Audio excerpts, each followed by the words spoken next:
तो हेलो दोस्तों, स्वागत है आपके चैनल एग्ज़ाम वॉरियर राम में। तो दोस्तों हम आ चुके हैं एक और नया प्रैक्टिस सेशन लेकर, जो कि हमारा ये group D rail RRB group D से संबंधित रहेगा। और ये हमारी प्रहार सीरीज है। इससे पहले मैंने एक प्रैक्टिस सेट करा दिया है, और अगर वो नहीं देखा है तो एक बार उसको ज़रूर देख लो, ठीक है।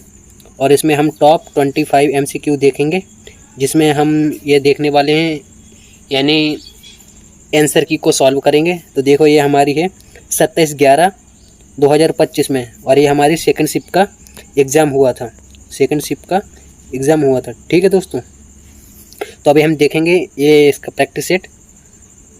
तो इसका हम ओनली GS ही कवर करने वाले हैं। तो आइए हम देखते हैं, पहले प्रश्न से शुरुआत करते हैं। तो प्रश्न नंबर है पहला।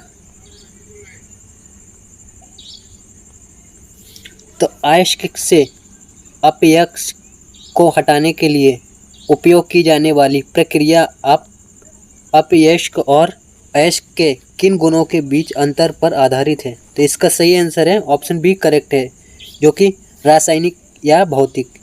तो इसका सही आंसर क्या है? ऑप्शन बी करेक्ट आंसर होगा। तो प्रश्न नंबर है हमारा, रुकिए 1 मिनट, इसका थोड़ा साइज में कम कर लेता हूँ, ठीक है। तो प्रश्न नंबर है हमारा नेक्स्ट, इसका ऑप्शन बी करेक्ट है। तो प्रश्न नंबर है हमारा दूसरा। तो क्रिकेट खिलाड़ी तेज गति से आती गेंद को पकड़ते समय अपने हाथों को पीछे की ओर क्यों खींच लेता है? तो इसका सही आंसर क्या है? तो इसका सही आंसर है ऑप्शन डी करेक्ट आंसर है, जो कि संघट का समय बढ़ाने के लिए, ताकि हाथों पर लगने वाला बल कम हो जाए। तो इसलिए हाथों को पीछे की ओर खींचता है। ओके दोस्तों। तो नेक्स्ट क्वेश्चन है हमारा प्रश्न नंबर दूसरा, यानी तीसरा। तो न्यू कार्टेशियन साइन कन्वेंशन के अनुसार यदि प्रकाश की किरण वस्तु से लेंस तक जाती है, तो वस्तु हमेशा इस प्रकार रखी जाती है कि वस्तु की लेंस के बाईं ओर हो, ठीक है। वस्तु किस प्रकार रखेगी? वस्तु लेंस के बाईं ओर हो। तो इसका ए ऑप्शन यानी करेक्ट आंसर हो जाएगा, ठीक है दोस्तों। और अगर आप आ चुके हैं चैनल पर, तो अगर लाइक नहीं किया है तो एक बार लाइक कर देना दोस्तों, क्योंकि मेहनत लगती है वीडियो बनाने में।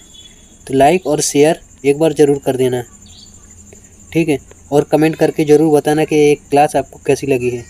कमेंट में ज़रूर बताना, अपना फीडबैक ज़रूर देना। ओके। तो हम देखते हैं नेक्स्ट क्वेश्चन। प्रश्न नंबर है हमारा चौथा, और ये मैंने ऑफिशियल वेबसाइट से ये आंसर की निकाला है। आप देख सकते हो, कोई भी मैं फ्रॉडगिरी नहीं कर रहा हूँ, तो आप देख सकते हो। प्रश्न नंबर है हमारे चौथे नंबर का। तो उत्तल लेंस को अभिसारी लेंस भी कहा जाता है, क्योंकि यह समांतर किरणों को एक बिंदु पर केंद्रित करता है। तो इसका ऑप्शन क्या हो जाएगा? ऑप्शन बी करेक्ट आंसर है। तो यह समांतर किरणों को एक बिंदु पर केंद्रित करता है, तो ऑप्शन इसका बी करेक्ट आंसर हो जाएगा। तो प्रश्न नंबर है हमारा 5वां। तो निम्नलिखित में से कौन सा अल्ट्रासाउंड का प्रयोग नहीं है? तो इसका नियमित श्रवण परीक्षण, तो ऑप्शन ए इसका करेक्ट आंसर हो जाएगा।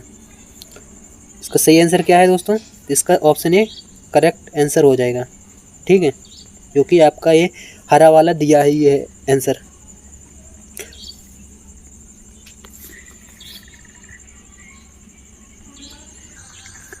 तो नेक्स्ट क्वेश्चन है हमारा प्रश्न नंबर 6वीं की ओर आ चुके हैं हम। तो कार्बन का वह विशिष्ट लक्षण क्या है जो इसके अधिक संख्या में कार्बन यौगिक के निर्माण का कारण बनता है? इसका सही आंसर क्या है? तो इसका सही आंसर है ऑप्शन डी, क्योंकि चतुसंयोजकता और श्रृंखलन दोनों। तो इसका सही आंसर क्या है? चतुसंयोजकता और श्रृंखलन दोनों इसका सही आंसर है, यानी ऑप्शन डी करेक्ट आंसर है। तो प्रश्न नंबर है हमारा नेक्स्ट, यानी 7वें नंबर का।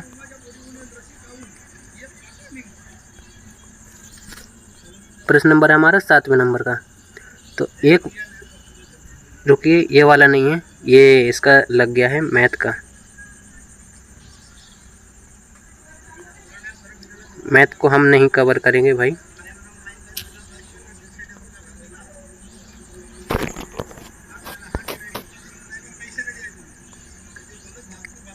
ओनली हम साइंस के देखने वाले हैं। एक आध किसी दिन मैं मैथ का भी करवा दूंगा। तो किसी जीव यानी प्रश्न नंबर है हमारा 8वां, किसी जीव में कोशिका भित्ति का स्थान क्या होता है? तो इसका सही आंसर क्या है? किसी पादप कोशिका में प्लाज्मा झिल्ली के ठीक बाहर होता है। तो इसका सही आंसर क्या है? इसका सी ऑप्शन यानी करेक्ट आंसर हो जाएगा। ठीक है,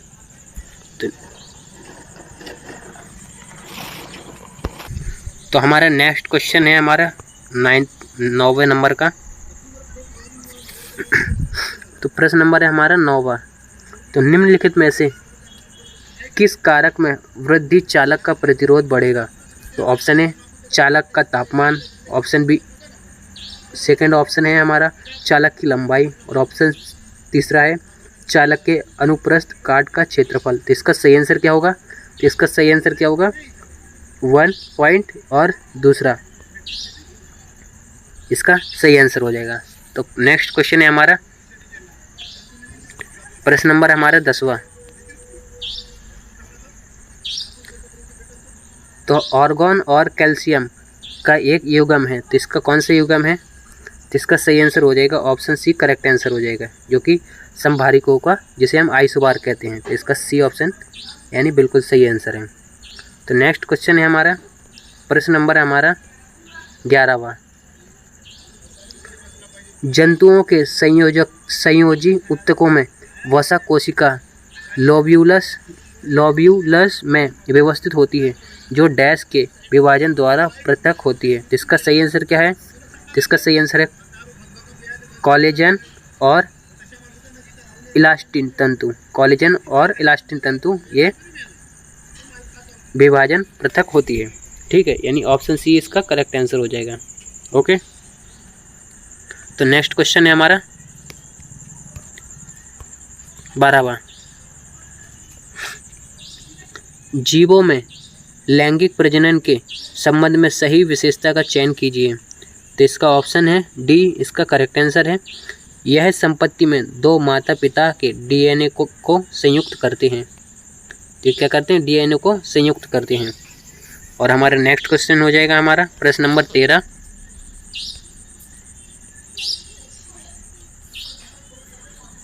एक पौधे को उखाड़कर धूप में छोड़ दिया गया, कुछ घंटों बाद पौधा मुरझाया हुआ और कमज़ोर दिख रहा था।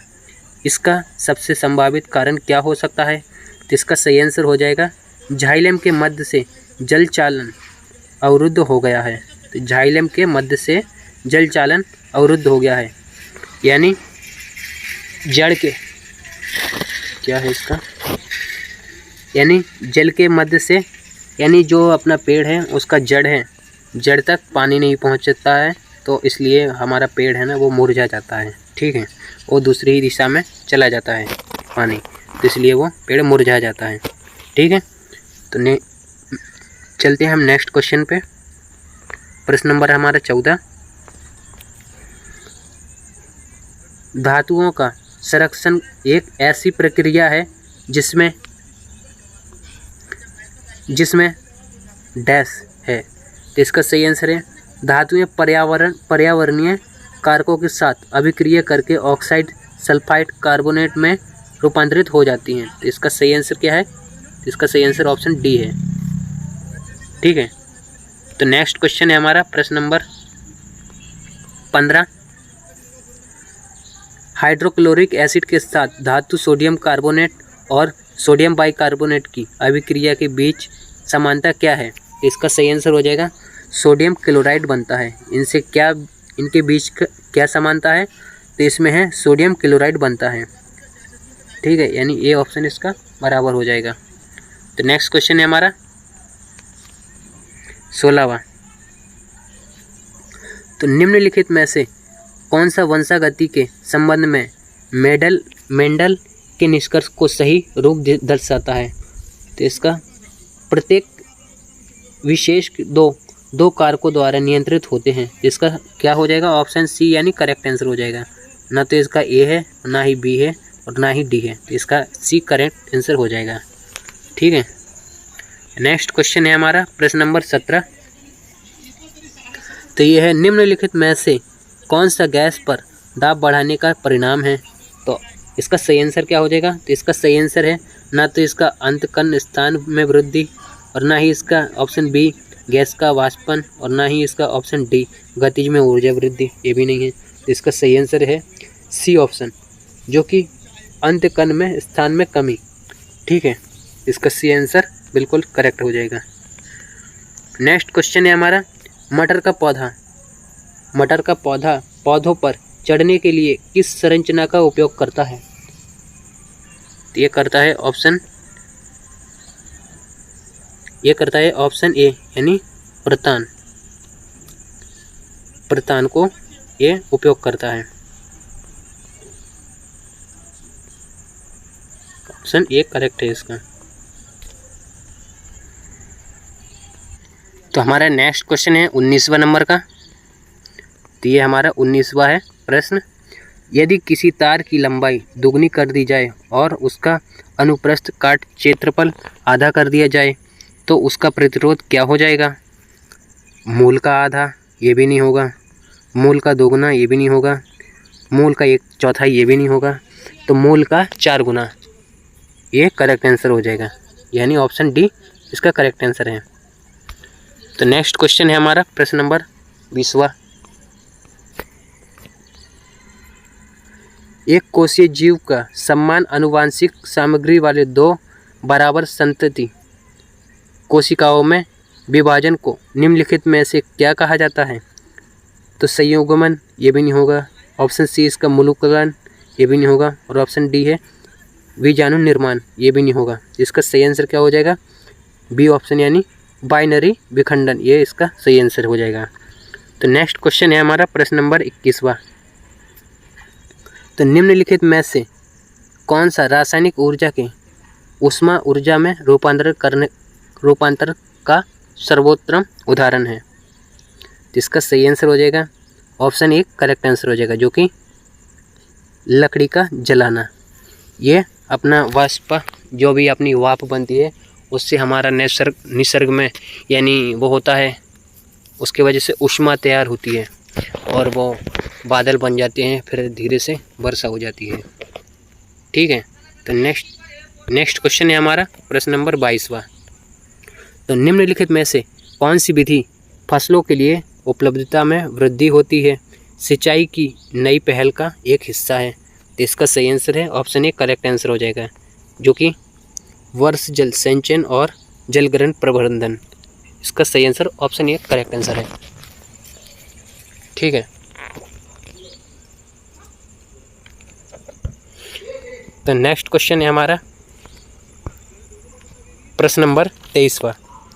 एक भारी लकड़ी के गुटके को किसी खुरदरे फर्श पर धकेला जाता है। लगाया गया बल धीरे धीरे बढ़ाया जाता है। तो इसका पॉइंट 1 है, पहले तो ब्लॉक हिलता नहीं है।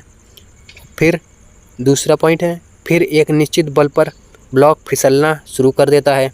और ऑप्शन 3 है,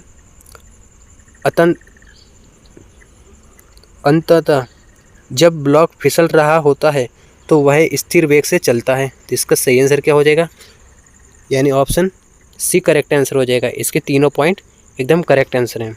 ठीक है, तो प्रश्न नंबर है हमारा 24वां।